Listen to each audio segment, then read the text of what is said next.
Assalamualaikum warahmatullahi wabarakatuh. Alhamdulillah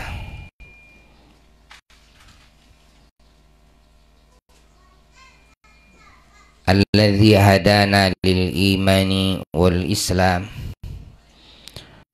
wa hada man syaa min ibadihi lil ihsan. As'aluhu tabaraka wa ta'ala an yamunna alaina bikamalihima bil ihsan wa an yumitana ala kamali dzalika. Allahumma salli wa sallim wa barik ala sayyidina Muhammadin al-fatihi lima ughliq wal khatimi lima sabaq nasiril haqqi bil haqq wal hadi ila siratikal mustaqim sallallahu alaihi wa ala alihi wa ashabihi haqqa qadrihi wa miqdarihil azim. Wala hawla wala quwwata illa billahil aliyyil azim. Amma ba'du, fa ya ibadallah usikum wa nafsi bitaqwallah faqad fazal muttaqun.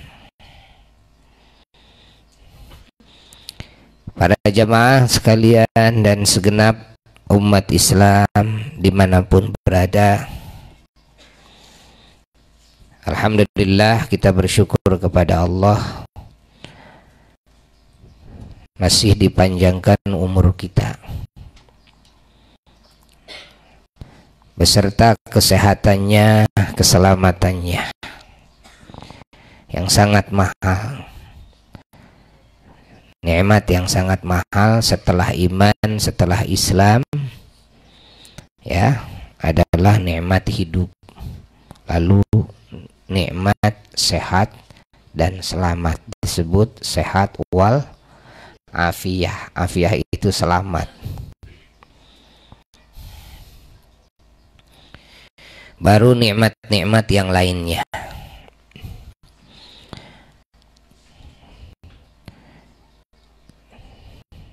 Dan nikmat iman, nikmat Islam diantaranya adalah kita dikasih petunjuk oleh Allah dan kemampuannya untuk bisa hadir di majelis ilmu,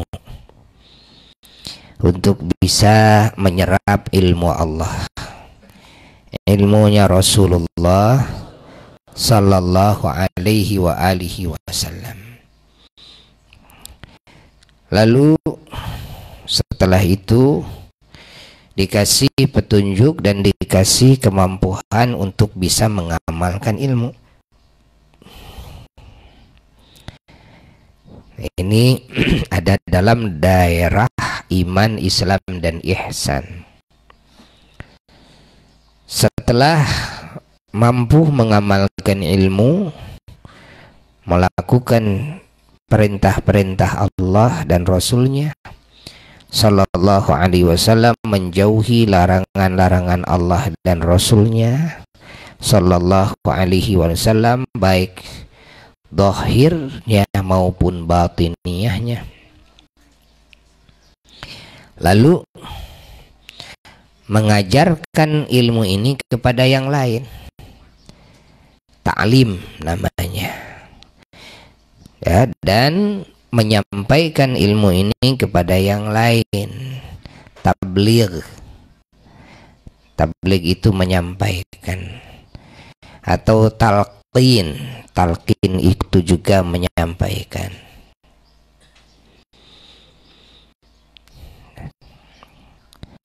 Dan juga dakwah. Dakwah itu mengajak manusia kepada Allah. Mengajak manusia kepada Allah artinya luas, Ya, diantaranya ngajak ngaji, gitu kan.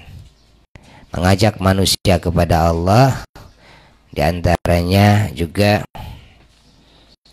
kita mengajarkan ilmu Allah, memberikan nasihat-nasihat yang datang dari Allah, walaupun dengan bahasa masing-masing, walaupun dengan bahasa isyarat. Ini bagian dari dakwah, mengajak manusia kepada Allah, juga termasuk dengan amar ma'ruf nahi munkar.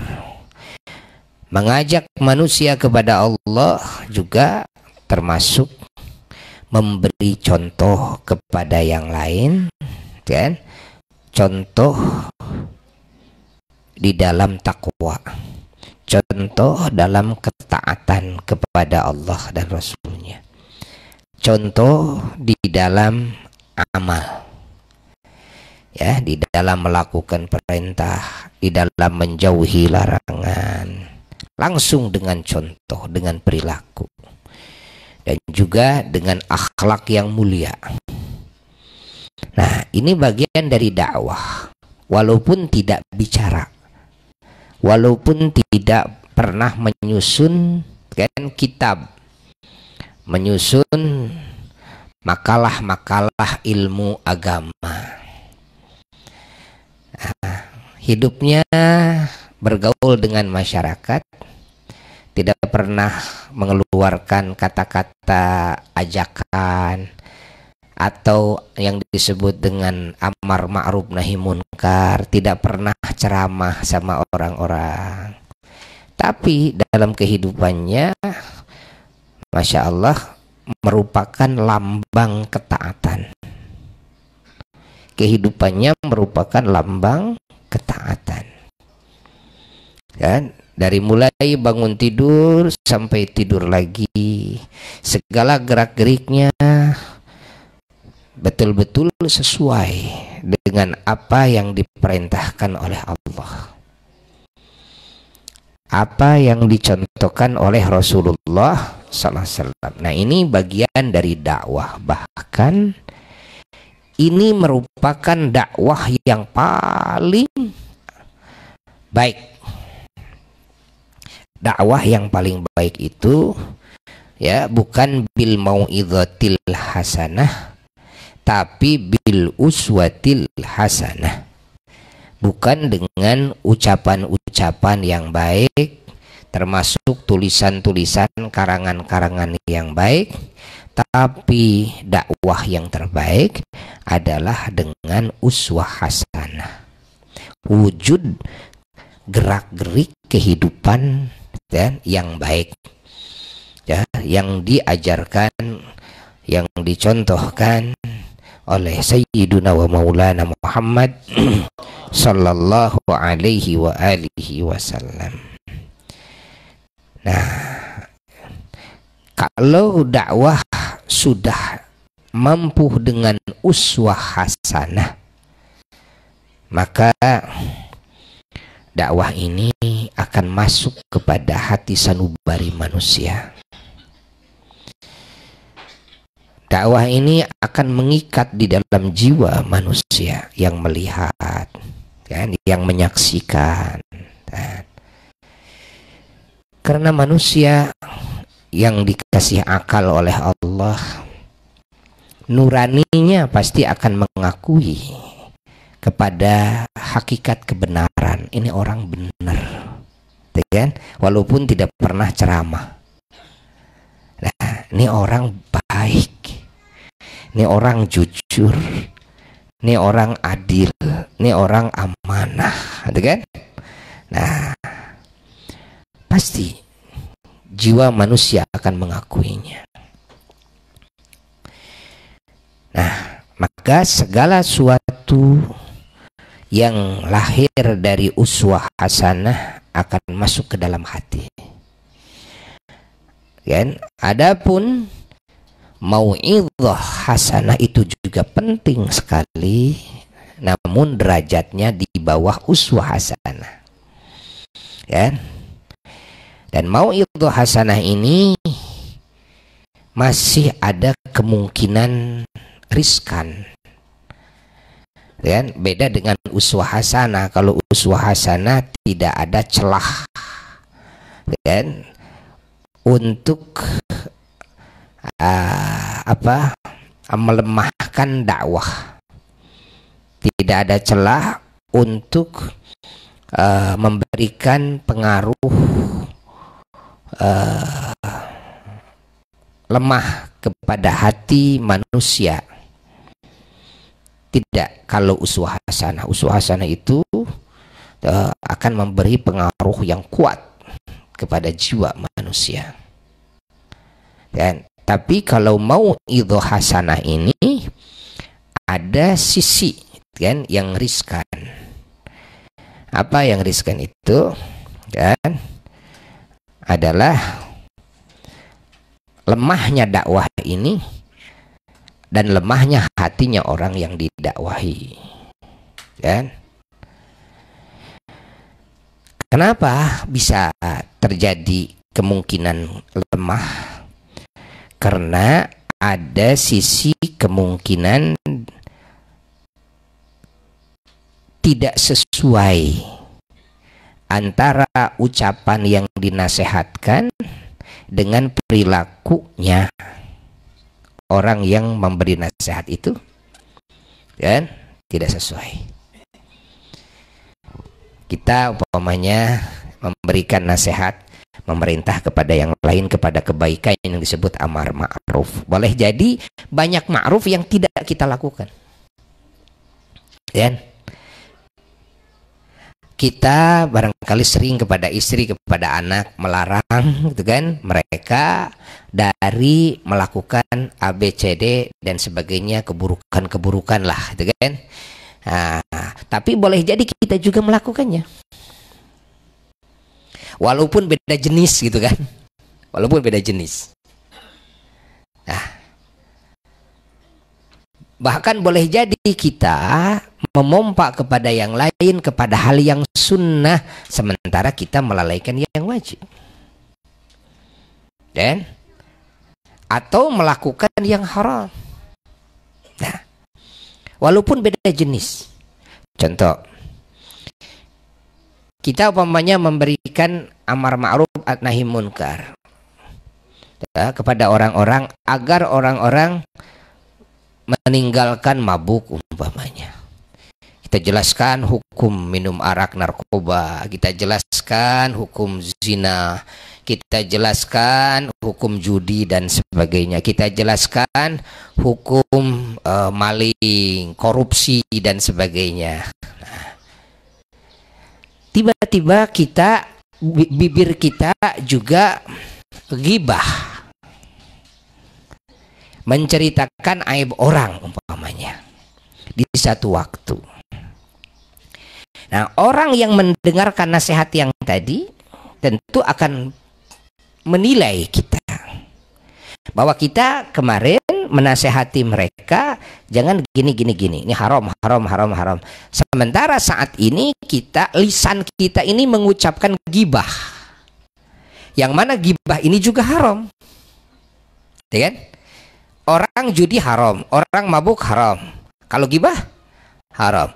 Orang judi dosa besar, mabuk lacur dosa besar, maling dosa besar, korupsi dosa besar. Kalau ghibah dosa kecil apa dosa besar? Dosa besar juga, cuma beda jenis, gitu kan? Tapi kedudukan yang disebut dosa itu di hadapan Allah, yang dimaksiati ya sama. Berhadapan dengan murka Allah, berhadapan dengan siksa Allah, kan? Allah murka, Allah mengancam dengan siksa kepada siapapun yang melakukan maksiat, mau jenis apa saja maksiatnya, mau maksiat yang terlihat, mau maksiat yang hanya di dalam hati saja. Kan banyak maksiat hati yang tidak kelihatan orang, padahal itu dosa besar. Seperti apa? Suudzon, buruk sangka dalam hati. Orang lain nggak tahu kalau hati kita suudzon kepada mereka. Seperti hasud, ya kan? Orang lain tidak tahu kalau hati kita hasud kepada mereka. Apa itu hasud? Nggak senang kalau orang lain dapat milik, dapat rezeki, dapat keberuntungan. Nggak senang hati ini, itu kan. Nah, ini hasud namanya. Kan hanya perasaan dalam hati. Atau juga di dalam hati merasa saya lebih baik daripada yang lain. Namanya takabur. Kan lain nggak tahu kalau hati saya takabur. Hati saya ujub, gitu kan? Yang lain kan nggak tahu kalau hati saya ujub. Nah, ini maksiat, mau maksiat hati, mau maksiat yang dilakukan oleh anggota jasad. Namanya maksiat ya maksiat, gitu kan? Berhadapan dengan siksa Allah, dengan murka Allah Jalla Jalaluhu wahdah. Maka ketika orang mendengarkan nasihat kemarin dari kita, amar ma'ruf nahi munkar kita, ceramah kita, mau itu hasanah kita, lalu sekarang kita melakukan maksiat, maka mereka pun, gitu kan, ya, akan berubah penilaiannya. Tuh, kok kenapa kemarin kepada saya menasihati gini, sementara ini orang dan sekarang juga melakukan dosa, walaupun tidak sama jenis tapi sama-sama dosa, sama-sama dosa, itu kan.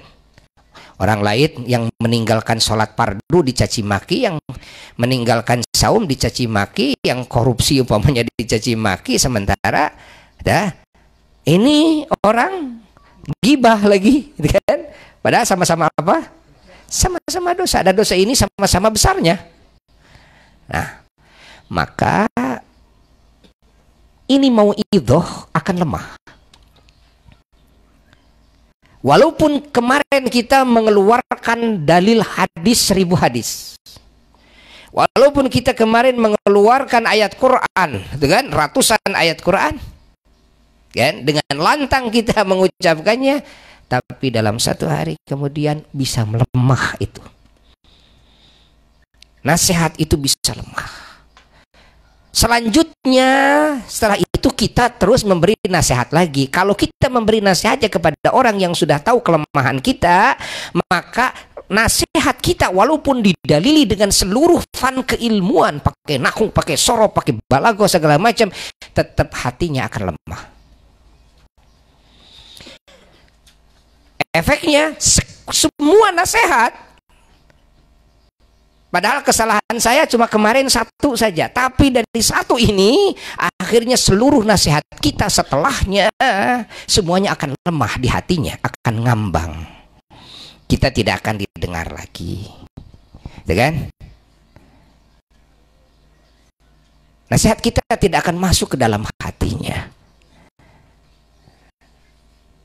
Nasihat kita akan dicemoohkan walaupun oleh hatinya saja, kan, akan dicemoohkan.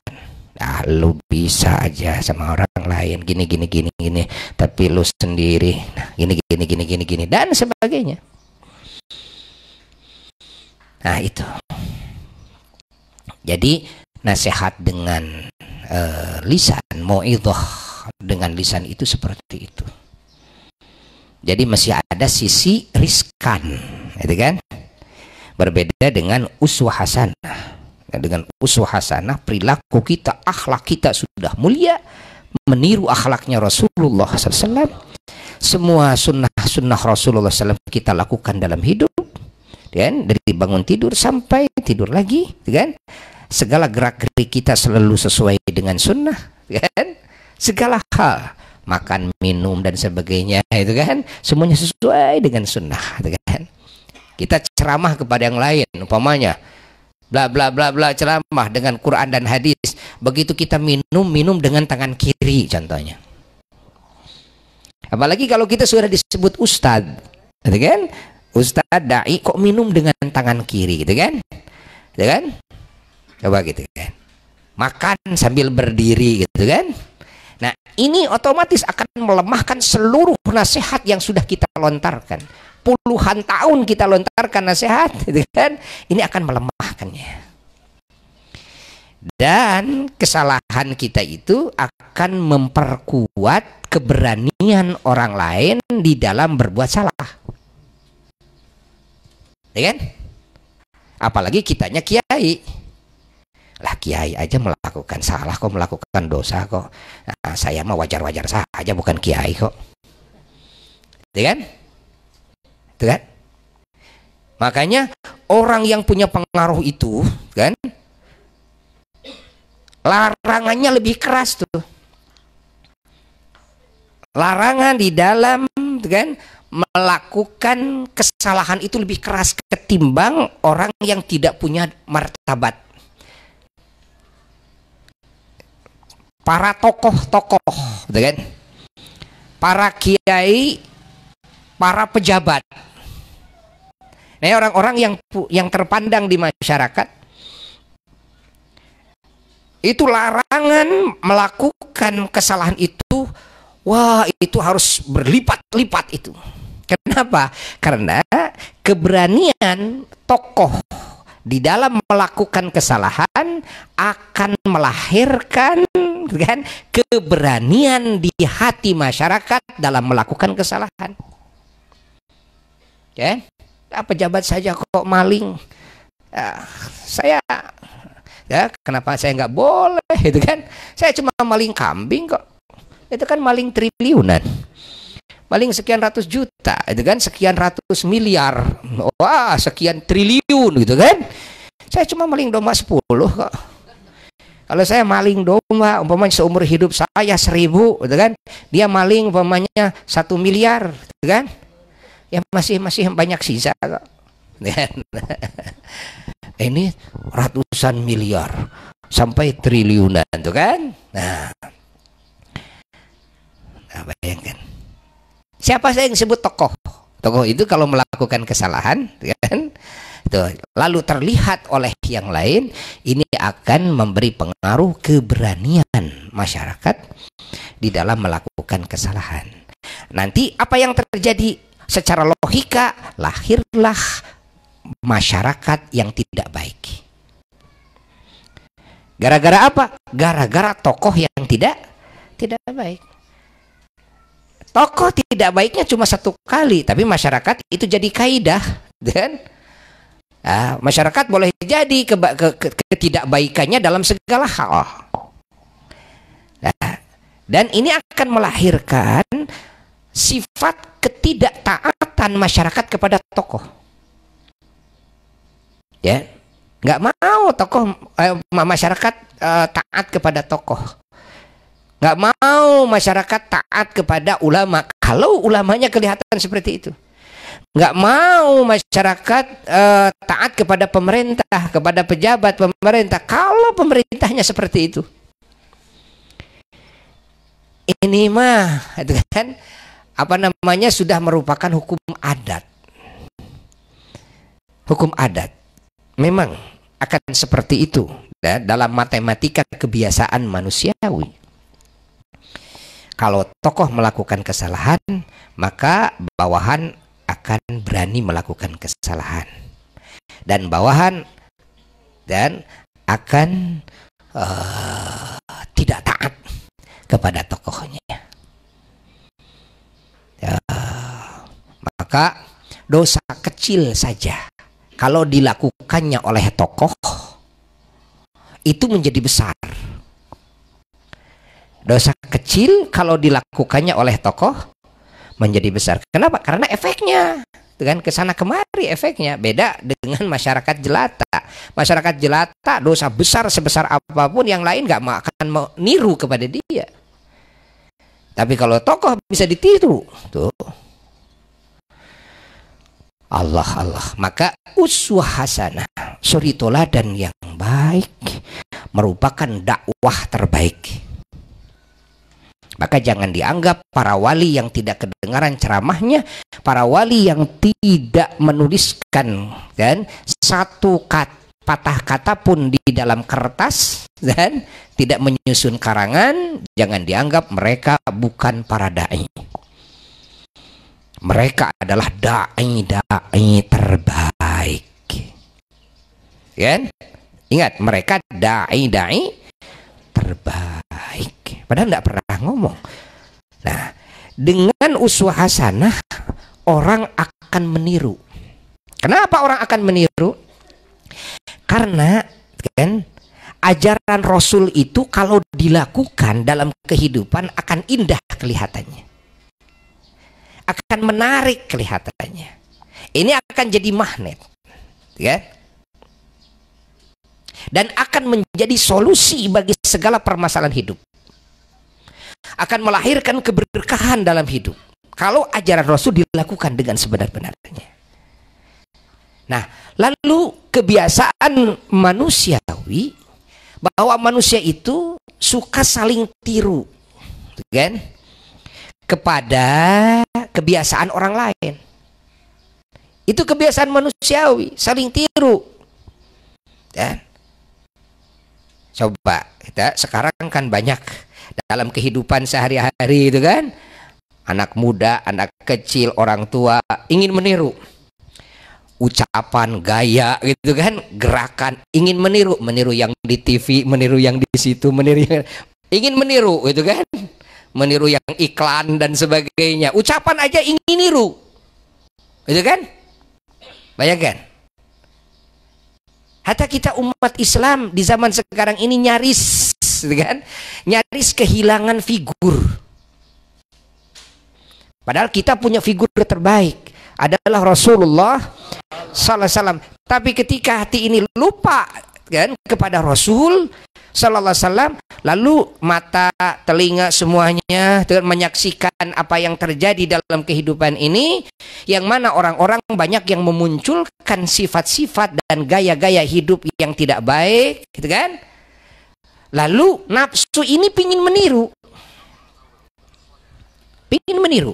nyaris ustadz aja, kiai aja gitu kan, dai aja gayanya ingin niru si dia, omongannya ingin niru mereka. Padahal kita ini subhanallah punya suri toladan teragung, Rasulullah sallallahu alaihi wasallam. Ya kalau orang awam pantaslah umpamanya masih gampang gitu kan, condong meniru yang lain, ya. Tapi kalau seorang ustadz, seorang dai, seorang kiai, apa hatinya tidak pernah mengingat Rasulullah? Apa tidak tahu bagaimana kehidupan Rasulullah sehari-hari? Ya. Bagaimana Rasulullah ibadahnya, bagaimana Rasulullah makan, bagaimana Rasulullah minum, bagaimana Rasulullah kalau berbaring tidur, bagaimana Rasulullah kalau bangun, bagaimana Rasulullah bergaul, bagaimana Rasulullah terus Rasulullah, dan hatta berjalan, duduk, bangkit dari duduk, senyumnya, segalanya, nangisnya.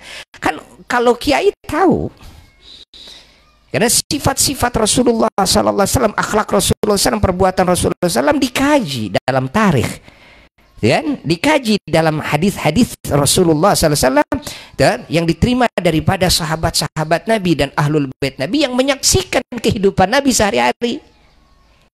Karena Rasulullah SAW begini, Rasulullah begini, Rasulullah begini, Rasulullah begini. Nah, namun walaupun ini seorang ustadz, ketika Rasulullah hilang dari hatinya, kan? Lalu dia menyaksikan fenomena yang ada, perilaku, ucapan, gaya hidup orang-orang yang ini, orang-orang ini tidak ada hubungan dengan Rasulullah. Orang-orang ini bahkan tidak ada hubungan dengan Allah. La iman wala Islam, la ilim, tidak ada ilmu, tidak ada adab dan sebagainya. Nah, tapi nafsu ini tetap ingin meniru mereka, ingin meniru mereka. Allah. Nah, itu yang menjadi sebab karena menghilangnya, kan? Gambaran Rasulullah Sallallahu Alaihi Wasallam dari hati. Nah, maka diperlukan setiap Muslim, dan hatinya selalu hadir kepada Allah, dan hatinya selalu memandang kepada kehidupan Rasulullah.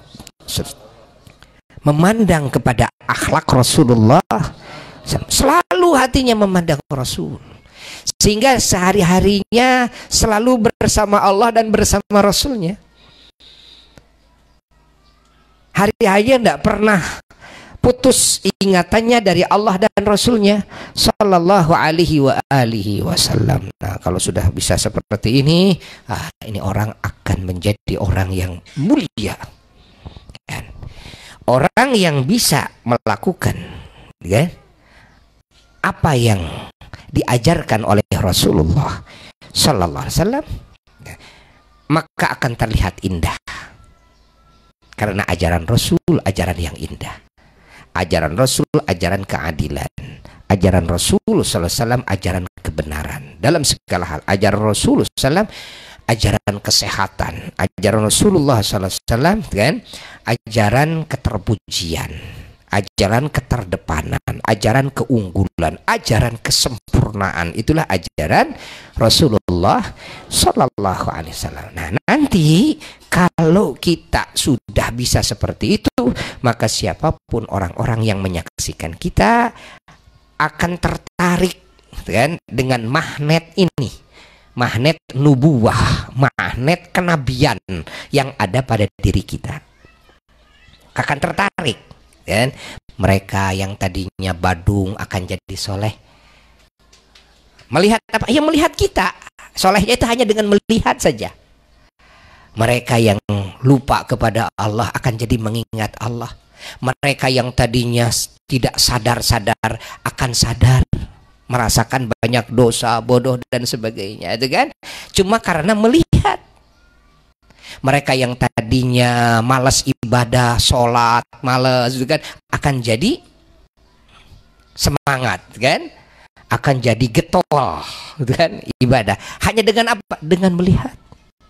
Mereka yang akhlaknya tercela akan berubah menjadi akhlak terpuji, itu kan, hanya gara-gara melihat, kan?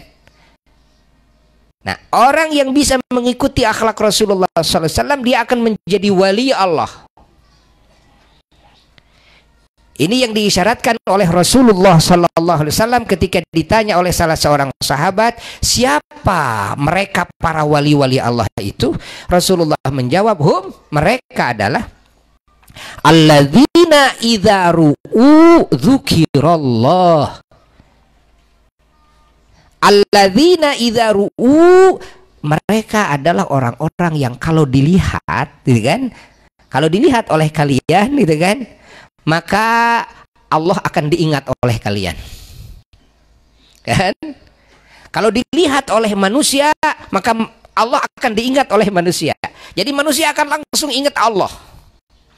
Manusia akan langsung jadi jujur. Manusia akan langsung menjadi baik seketika hanya dengan lihat wali Allah. Kenapa? Karena melihat fenomena, kan, akhlak dan sifat dan perbuatan ucapan Rasulullah sallallahu alaihi wasallam pada dirinya, pada diri orang ini. Allah. Maka ini PR bagi kita bersama, ya.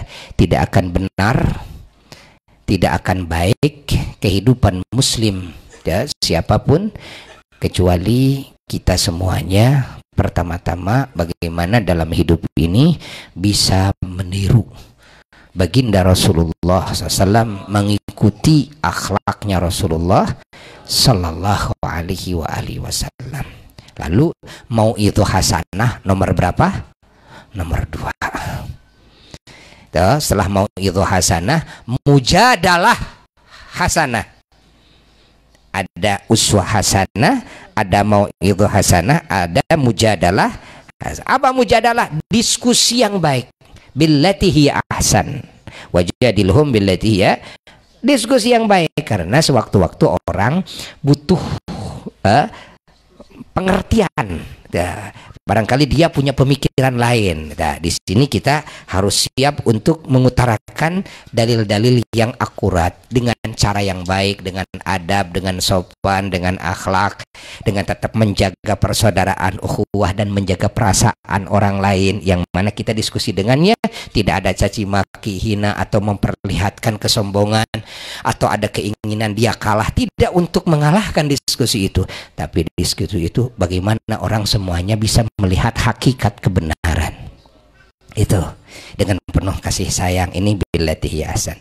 Mudah-mudahan kalimat ini manfaat bagi yang ngomongnya dan bagi yang mendengarkannya, dan Al-Fakir sendiri dan keluarga keturunan semuanya, dan kita semuanya oleh Allah dikasih rizki yang paling kita cita-citakan, bahwa hidup kita ingin penuh dengan hidayah dan taufik dari Allah.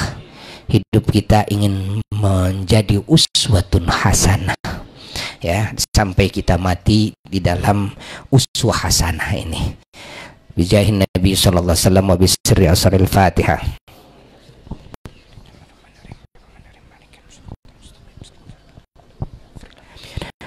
Wassalamualaikum warahmatullahi wabarakatuh.